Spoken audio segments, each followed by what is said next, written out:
Tahukah bahwa kesabaran adalah hal yang sangat istimewa bagi setiap orang di dunia ini? Ada kalanya banyak orang mengatakan bahwa kesabaran orang ada batasnya, tetapi ada pula yang mengatakan di belahan dunia lain bahwa kesabaran merupakan proses hidup dan hal baik yang harus kita jalani. Kesabaran adalah hal baik dan harus dilakukan dengan senang hati dan tanpa beban. Bersabar membuat kita belajar banyak hal. Sikap sabar akan membantu kita untuk menahan diri, membuat pikiran selalu positif, dan menguatkan hati. Menahan diri artinya membuat kita untuk tidak selalu terburu-buru melakukan segala sesuatu. Bukan pula kita tidak cepat dan tepat waktu.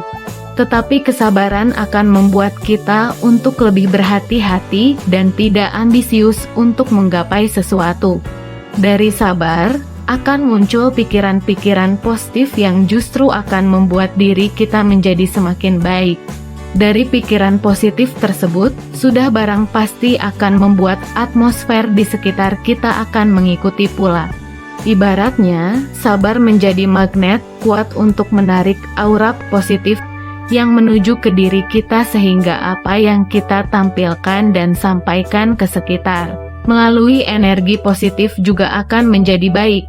Menguatkan hati bagi orang-orang yang mengatakan mereka tengah diuji oleh apapun itu. Dalam proses untuk menguatkan hati, sabar menjadi komponen utama yang harus dimiliki. Proses ini akan mengajarkan kepada diri kita bahwa ujian yang kita lewati adalah sungguh indah, tanpa menghilangkan beban yang kita rasakan, karena bisa saja sewaktu-waktu kita tidak dapat sabar kembali sehingga menyerah. Sabar juga akan membuat kita terus semangat. Kesabaran bukanlah sebuah pembuktian, tetapi dari rasa sabar itu akan muncul hal luar biasa yang akan kita dapatkan. Hal-hal luar biasa itu tentu akan mempengaruhi kehidupan kita. Tidak perlu menunjukkan bahwa kita sedang bersabar, hanya bersikap seperti biasanya saja dan menjadi diri kita sendiri dengan semangat yang tetap besar. Karena kuatnya orang yang bersabar, orang lain tidak perlu tahu. Pun ketika kita terkadang merasa bahwa kita sedang tidak cukup kuat untuk bersabar lagi, maka kita hanya perlu diam sejenak dan menikmati aura-aura positif dari diri kita, dan kemudian merenung sebentar. Membuka kembali memori tujuan sebenarnya dari kesabaran kita. Kemudian buka mata dan yakinkan bahwa kita akan tetap kuat bersabar hingga sampai ke tujuan akhir. Kesabaran bukan saja dilihat hasilnya, tetapi dirasakan.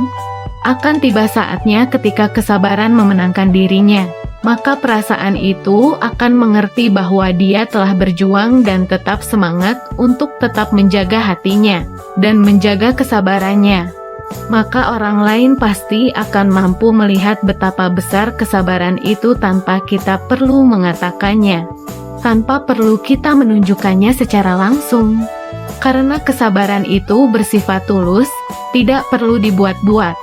Jika kita telah fokus dan yakin untuk bersabar, maka kita harus siap dengan segala proses yang terjadi, dengan semua yang harus kita hadapi. Entah apakah sabarnya kita membutuhkan waktu yang sebentar saja, atau kita tidak tahu kapan itu akan berhenti. Entah akan terasa mudah di sepanjang jalannya, atau terasa sangat sakit dan perih di kemudian hari. Apapun itu, kita harus tetap yakin, fokus, dan semangat bahwa buah dari kesabaran di setiap proses yang kita jalani akan memberikan hasil yang luar biasa. Bahkan yang tidak pernah kita bayangkan sebelumnya, dan akan memberikan hasil yang baik untuk semua. Begitulah teman-teman. Gak ada salahnya kita untuk selalu menjadi orang yang sabar. Semoga dengan kesabaran akan membuahkan hal-hal yang indah dan manis. Semoga bermanfaat teman-teman.